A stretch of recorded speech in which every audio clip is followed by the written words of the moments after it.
YCP నేతలు రాష్ట్రాభివృద్ధికి ఆటంకం కలిగిస్తున్నారని ఆరోపించారు ఎంపీ లావు శ్రీకృష్ణదేవరాయలు. 2019 నుంచి 2024 వరకు టీడీపీ క్యాడర్ను వేధించారని, వారిని వదిలిపెట్టేది లేదని చెప్పారు. పల్నాడు జిల్లా మాచర్ల నియోజకవర్గం వెల్దుర్తి మండలం గుండ్లపాడులో జవిశెట్టి సోదరులు కుటుంబాలను పరామర్శించారు ఎంపీ. మృతుల కుటుంబ సభ్యులకు అండగా ఉంటామని హామీ ఇచ్చారు. మా చిన్నాన్న డబ్బులు అడిగినది మూడో రోజే చంపేసింది. మా చిన్నాన్న డబ్బులు ఇవ్వాల్సింది మూడో రోజే చంపేసింది.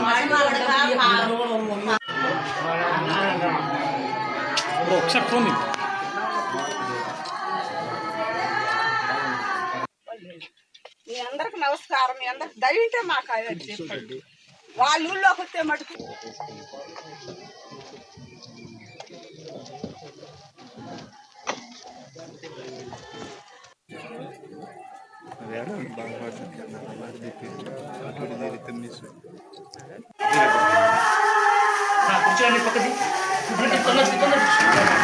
మా చిన్నాన్న డబ్బులు అడిగినది మూడో రోజే చంపేసింది. మా చిన్నాన్న డబ్బులు ఇవ్వాల్సింది మూడో రోజే చంపేసింది.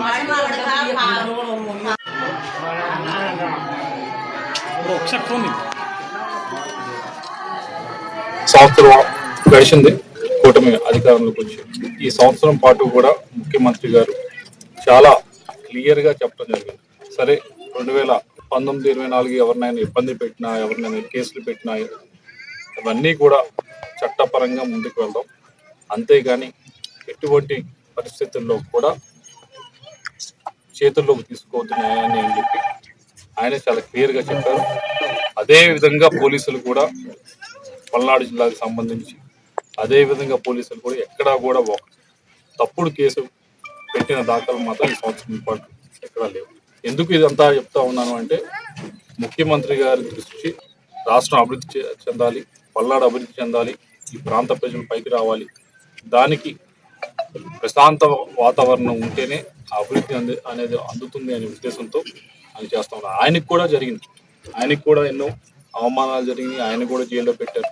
అయినా కూడా ఆయన చెప్తా ఉన్నారు క్లియర్ గా, నేనేదో ఈ అధికారంలోకి వచ్చింది, ముఖ్యమంత్రి అయింది, చట్టపరంగా ఏ విధంగా చర్యలు తీసుకోవాలో అన్ని విధాలుగా కూడా చర్యలు తీసుకోవడం జరుగుతుంది. ఎవరైతే వైసీపీ నాయకులు వెనక ఉండి ఇటువంటి హత్యా రాజకీయాల్ని ప్రోత్సహిస్తున్నారో వాళ్ళకు కూడా చెప్తున్నాము. గౌరవ ఎంపీ గారు ఆ రోజు మరి విదేశాల్లో ఉండటం మూలంగా రాలేకపోయారు. వారు అక్కడి నుంచే ఫోన్లో కూడా బాధాతప్త హృదయంతో మాట్లాడటం జరిగింది. ఈరోజు అక్కడి నుంచి రాగానే మరి గుండ్లపాడు వెళ్దాం మనం అని చెప్పి వారు చెప్పిన మీదట మరి ఈరోజు బాధిత కుటుంబాన్ని పరామర్శించడానికి ఇక్కడికి వచ్చారు.